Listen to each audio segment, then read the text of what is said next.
Отбасы банкте балаңызға депозит ашып қойдыңыз, жинақтап жатырсыз. Енді ол депозиттерді өзіңізге ауыстыратын уақыт келді.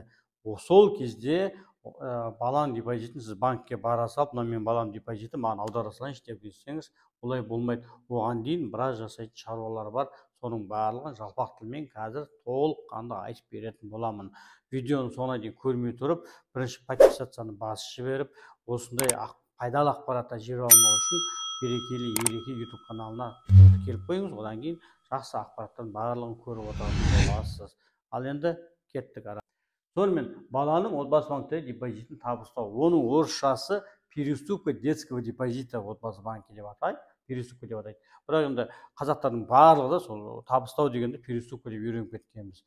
Жалпы жаңа туылған баладан 18-ге дейінгілердің барлығын баланың депозит деп есептейді. 18-ге толғаннан кейін бұл операция мүлдем керек болмай қалады. 18-ге дейін қалай жұмыс жасаймыз? Егер сіз Астана қаласының азаматы болсаңыз, балаңыз Астана қаласынан счет ашқан болатын болса, онда баланың пікірі керек болады. Мнение ребенка болу үшін, оның баланың жасы егер 10 жастан асқан және 14 жасқа жетпеген болатын болса, онда Астанадағы акиматқа барып, бебищик 11-де орналасқан акиматқа барып, орган әпеге барып, баланың пікірі деген қағазды алуларыңыз керек. Оны жетектеп бірге алып барып, сол жердегі мамандар сіздің данныйларыңызды жазып алып, баланың данныйларын. Соны жасап болғаннан кейін ғана келесі этап согласие с органа опеки дейді. Опекадан сіздер келісім аласыздар. Оны ЕГОВтың порталына кіресіздер. ЕГОВтың порталына кірген кезде бұл согласие с органа опеки тек баланың 14 жасқа дейінгілер болса ғана керек болады. 14 жасынан асқан балаға бұл справка керек емес. 14 жасқа дейінгі баланың согласие с органа опекиге оны ЕГОВ арқылы кіресіздер.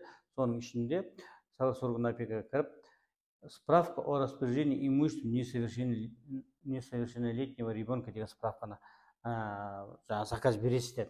Ол кезде сіздерге екі құжат керек болады. Біріншісі согласие второго родителя, яғни егер мамасы ашқан болатын болса, онда папасынан рұқсат керек болады. Папасы ашқан болса, онда мамасынан рұқсат керек болады. Бұл жерде мынандай жағдайлар болады да, ата-анасы ажырасқан болуы да мүмкін. Егер екінші ата-анасы өмірде тірі болса, онда бәрібір согласие керек болады. Тіпті ол екінші ата-анасы басқа жанұя құрып кетіп, өзі басқа жанұямен тұрып жатқан болса да, баланың ата-анасы болғандықтан ол міндетті түрде согласие беру керек. Бұл согласиені қайдан алады? Бұл согласиені нотариустен барып, жаңағы баланың данныйларын енгізіп, сертификатын көріп, осы депозитті біз өзімізге аударуға мен қарсы емеспін деген согласие жасайды. Нотариустер оларды біледі. Одан кейін баланың депозитінің сертификаты міндетті түрде керек. Осы екеуін PDF форматта электронды жасап алып, сосын барып согласие органа опеки справкаға заявка берген кезде осы екеуін вложить етіп отправить етіп жібересіздер. Одан кейін бұны жібергеннен кейін 2-3 күннің ішінде сізге жауап келеді орган опекадан, сізге қарсы емес деген. Бұл екі справканы алып алғаннан кейін мына қараңыз, родитель деп қойып, мына жерде плюс, яғни қай жаста болса да міндетті түрде ата-анасы бару керек. Ал енді баланы қараңыз, мына жерде минус, мына жақта плюс деп қойғанымыз. Минус деп отқанымыз не? Егер балаңыз 0-ден 14 жасқа дейін болатын болса, онда баланың өзі керек емес деп жүр. Банкке керек емес. Тек банкке 14 жастан асқан баланы ғана жетектеп бірге алып барасыз. Қандай құжаттар керек болады?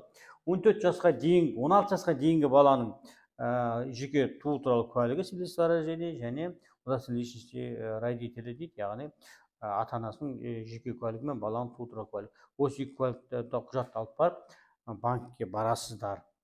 Ал және 16-тан асқан болатын болса балаңыз, онда оның баланың жеке куәлігі бар, жеке өзінің туу туралы куәлігі де керек болады. Әкенің или анасының жеке куәлігі мен баланың ата-анасының біреуі керек, банкке бару керек. Осының бәрін банкке барған кезде, достар, қараңыздаршы, мына жерде третье лицо деп тұр. Третье лицо деп отқанымыз, кез келген бір 18 жастан асқан кез келген азамат, ол сіздің досыңыз бола ма, құдаңыз бола ма, әлде танысыңыз бола ма, әйтеуір 18-ден асқан кез келген бір азаматты алып барасыз. Сонымен ол не үшін керек? Ол тек формально мына депозитті бірінші соған аударады, сосын ол кісі мында аударады. Тек бір-екі жерден қол қойып жібереді, болды. Жалпы бұл процедура банкке барған кезде бір 15 минут жетпей шама ғана уақыт алады болды. Негізі дайындыққа біраз уақыт кетіп қалады. Жалпы отбасы банкқа барған кезде алдын ала онлайн брондап соны уақытты сонымен барған жақсы. Көп кезекте тұрмайсыз. Барасыз, балаңызды алып барасыз, егер 16-тан асқан болса. Ал 14-тен асқан болса, 14-тен аспаған болса, онда баланың қажеті жоқ.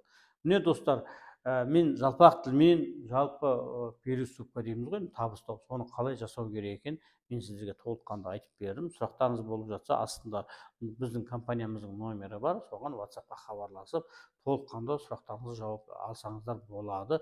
Жалпы тағы да ескерте кетейін, біздің парақшаға Instagram парақшамыз бар, берекелі ереке деген өз шаңырағым компаниясының парақшасы бар, соларға тіркеліп отырыңыздар. Және YouTube канал берекелі ереке, және YouTube және TikTok каналымыз бар біздің. TikTokқа да берекелі ереке бір деген. Оған да жазып қойсаңыздар, толық құнды ақпараттан барлығын алып тұратын боласыздар. Амандықпен жастай келсек, берекелі ереке, ерекең бар да берекең бар.